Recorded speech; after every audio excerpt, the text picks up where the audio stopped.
And we are back with Rick Urban from the Mississippi Aquarium. That guy is a monster, huh? Here, I'll try and help keep this thing going. Yeah, I think he is. It is a he, correct? Yep, his name is Scrub. Scrub. How did he get the name Scrub?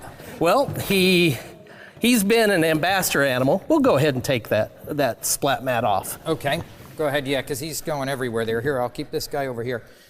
Although Just it is doing its job as a splat mat, I can tell you that. There we go. There we go. There he goes. Okay, so how do you get the name Scrub? Well, Scrub has been around as an ambassador animal in Mississippi for around 35 years. Mm-hmm. And so Scrub came to us. He was used up in North Mississippi for a while. I'm a little out of breath because he's over 50 pounds. So he was used as a wildlife ambassador, and then he was taken over, and we picked this guy up from the Central Mississippi Turtle Rescue Group. And he came down to us as a rescue animal, and he's just one of the best animals to have as an ambassador for native species around Mississippi. Now, when you say ambassador animal, what does that mean? So we have animals that we can take out that are conditioned and that kind of are used to us handling them. And so with all the handling that I do of Scrub, he's used to my hands being on him, so he's not trying to, defend himself or trying to bite me. Got it. So our ambassador animals we make our connection with wildlife to our guests. So part of what I like to do is I bring some animals out, we engage you, we get you excited about it, and then we empower you to want to go do something for the animals in our backyard and around the world. Now you said something, did you say shelter? Did you say he was like a shelter type animal? Well, the gentleman that passed away that had this animal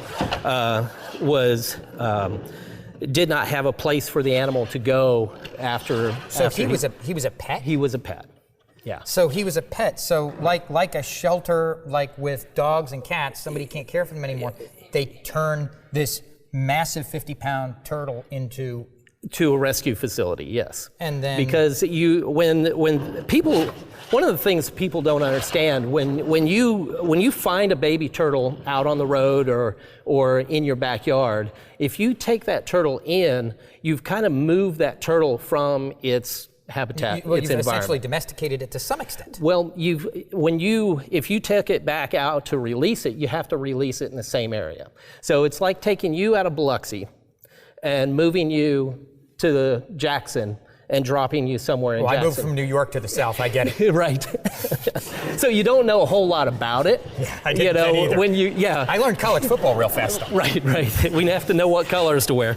Which is sometimes you find a hurt bird, a hurt squirrel, a hurt something, and a family wants to try to nurse it back to health. And I've always heard rumors, or I don't know if it's a wives' tale or whatever, that if you do that, it gets rejected when it gets put back out in the environment. Is that a fallacy? Is that an actual thing? Well, it is kind of a wives' tale that if you touch a bird and put it back into its nest, the adults will not reject it. Okay. They will actually go to it and take care of it. Mother Nature is a really funny with animals. There is that sense of survival. And so there's always that nurturing thing with any animal. They will find their young, and they will take care of it. Now, earlier with the smaller turtle, I was petting the outside of the shell. Sure. And I had asked you when I pet it whether or not a turtle can actually feel when you touch the outside of a shell, because I just presumed the shell was, and therefore, but they can actually feel it when you touch the outside of their shell? Oh yeah, the outside of the shell, it is. Yeah, see, there we go. The outside of the shell is, it's keratin, just like your fingernail. So you can feel that, and then it's got the bony skeleton directly underneath of it. And if you take this one here, you can see that the vertebra is directly attached to the back of that shell. So your backbone is right here. I'm a lawyer, I have no backbone. But come on. Yeah.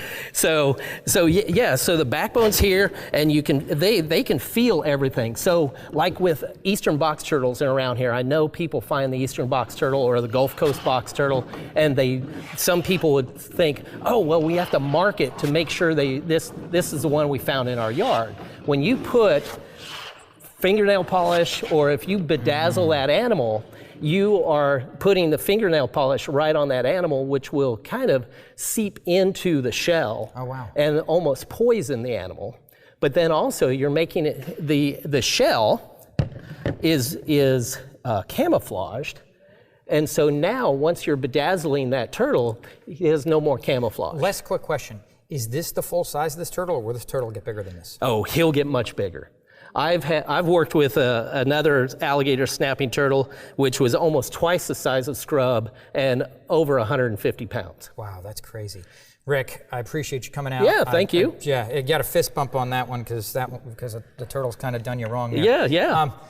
That's our show for tonight. Thank you so much to Mayor Andrew Fofo Gillich, as well as Rick Urban here, and Scrub.